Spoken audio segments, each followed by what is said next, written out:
चांदपुर में हस्तिनापुर जाने वाली सड़क और निर्माणाधीन बांधनुमा मार्ग से चांदपुर तहसील क्षेत्र के दर्जनों गांवों पर बाढ़ का खतरा मंडरा रहा है। ग्रामीणों का कहना है कि प्रशासन की लापरवाही के कारण इस बार बाढ़ का पानी अधिक नुकसान पहुंचा सकता है। पिछले कई वर्षों से गंज से सुजातपुर खादर तक 24 किलोमीटर लंबे बांध की मांग की जा रही है, लेकिन अभी तक कोई स्थायी समाधान नहीं निकला है।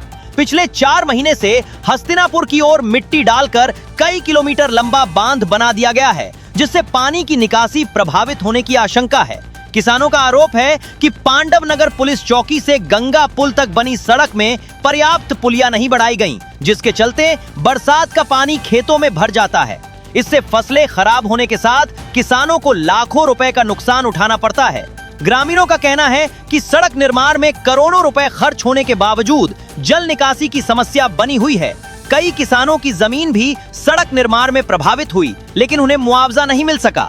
ग्रामीणों ने प्रशासन से जल्द बाढ़ बचाव के प्रभावी इंतजाम करने की मांग की है। चांदपुर से अजय कुमार कौशिक की रिपोर्ट। मेरा नाम निखिल त्यागी है और मैं बाढ़ ग्रस्त क्षेत्र गांव दत्याना से हूं, तहसील चांदपुर, जिला बिजनौर, यूपी। निखिल जी, अभी सुनने में आया है कि गंगा के दूसरी ओर यानी पश्चिमी दिशा की ओर मिट्टी डालकर के बंदे का निर्माण कराया गया है। इसके संबंध में आपका क्या कहना है? सबसे बड़ी दिक्कत कहो या हमारा भाग्य कुछ बेकार है, जो हमारे चांदपुर तहसील का भाजपा कार्यकर्ता नींद में सोया हुआ है। वे नींद में जब जगेंगे, उधर पल्ली पार का कहे जाने के जो हम पार कहते हैं जिला मेरठ में हस्तिनापुर विधायक से, उधर का कार्यकर्ता जागा हुआ है। उन्होंने अपनी तरफ से तो बंदा बना दिया, पर हमारा कार्यकर्ता, चाहे कोई भी कार्यकर्ता, चाहे तो मैं भाजपा वालों कहूंगा, जब भाजपा सत्ता में है तो उधर बंदा लगा दिया और इधर बंदा लगा दिया। अगर किसी वजह से बाढ़ आ गई तो मैं समझता हूँ ये 10-12 गांव जो है, जैसे दत्याना, सुजातपुर खादर, जमालुद्दीनपुर, सियाली, नानौर और मडियो बसंतपुर और रायपुर जलालपुर, इन गाँव का हो सके पता ही ना लगे, रात रात में सब सो जा। यही मुझे लगता है ये कार्यकर्ता चाहता है।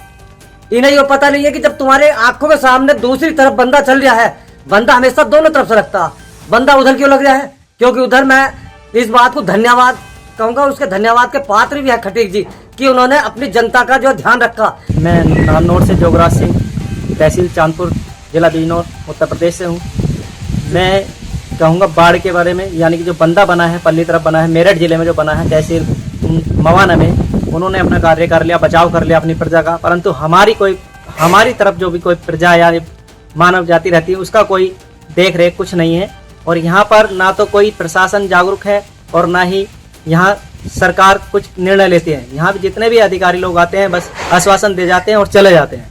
नहीं, इस बाढ़ से किस किस चीज को नुकसान होता है? इसमें जन की भी होती है, जन की हानि भी होती है और धन की हानि भी होती है। इसमें जन धन दोनों ही समाप्त हो जाते हैं। पिछले साल जो बाढ़ का मुआवजा दिया गया था, वो सब पीड़ित किसानों को दिया गया या नहीं दिया गया? उसमें कुछ पीड़ित किसानों को मिला, बाकी कुछ नहीं मिल पाया। बाकी को सब यही प्रशासन के लोग निकाल के खा गए। कुलदीप सिंह, प्रदेश महासचिव, भारतीय किसान। महासचिव जी, ये जो चांदपुर हस्तिनापुर मार्ग पर गंगा जी का पुल बना है, यहाँ से लेकर के रामराज दिशा की ओर एक मिट्टी डाल करके तटबंध बनाया जा रहा है, कच्चा बंधा। तो इससे क्या नुकसान है और ये केवल उधर ही क्यों बन रहा है, इधर क्यों नहीं बन रहा है? और आने वाले समय में जो बाढ़ आएगी उससे इधर बिजनौर जिले की ओर कितना नुकसान होगा? देखो, ये चांदपुर हस्तिनापुर मार्ग पर जो पुल है, गंगा पुल, उसके पश्चिम छोर पर ये 14 किलोमीटर तटबंध जो बनाया गया है कुंजन गांव तक, ये जो है बनने से इससे जो बिजनौर जनपद के गांव हैं ये प्रभावित होंगे। अगर तटबंध बनना था तो दोनों और बनना था, बिजनौर ये की तरफ भी, लेकिन मेरठ की तरफ बनने से क्या शासन ये ध्यान नहीं करेगा कि जनता बिजनौर की उनकी नहीं है? इससे ये करीबन 20 गांव की हजारों एकड़ जमीन में जो बाढ़ का प्रकोप आए दिन बनेगा, इससे पानी का प्रवाह प्रभावित होगा। और हम तो मांग करते आए हैं कि इधर भी तटबंध बनना चाहिए, लेकिन शासन ने इस पर ध्यान नहीं दिया और इसका खामियाजा इधर क्षेत्र के लोग भुगतेंगे। इस तटबंध बनने से नुकसान हुआ। अगर तटबंध बनना था तो दोनों ओर बनना था, तो इस पर शासन को संज्ञान लेना चाहिए। गंगा का प्रवाह नहीं प्रभावित करना चाहिए। इसमें एक जनता का पैसा भी लगा, शासन के पैसे का दुरुपयोग हुआ है। अगर तटबंध बने तो दोनों ओर बने, ताकि लोगों की जान माल की सुरक्षा हो सके। पांडव नगर पुलिस चौकी से गंगा जी के पुल तक जो सड़क बनी है, इसमें बीच में कोई पुलिया नहीं दी गई, कोई छोटा पुल नहीं दिया गया। इस मांग को लेकर के पिछले कई वर्षों से मांग चल रही है। इसका जो डिजाइन बनाने वाले हैं उन्हें ये सोचना चाहिए, ये जो पैसे का दुरुपयोग इसी तरीके से होता है। हमने इसकी उसी समय जो मांग करी थी कि इस जगह जगह 100 मीटर पर हर जगह एक पानी की निकासी के लिए एक पुलिया का निर्माण करा जा, ताकि पुल जो सुरक्षित रहे। तो इस रोड पर जिस तरीके से कोई निकासी नहीं देगी पानी की, तो वहाँ वो सीधी टक्कर लगकर और ये जो प्रभावित होगा वो तो गंगा जी का बहाव उसे तोड़ेगा। और हर साल इसमें खेल करने के अधिकारियों ने जानबूझ के ये खेल करा गया।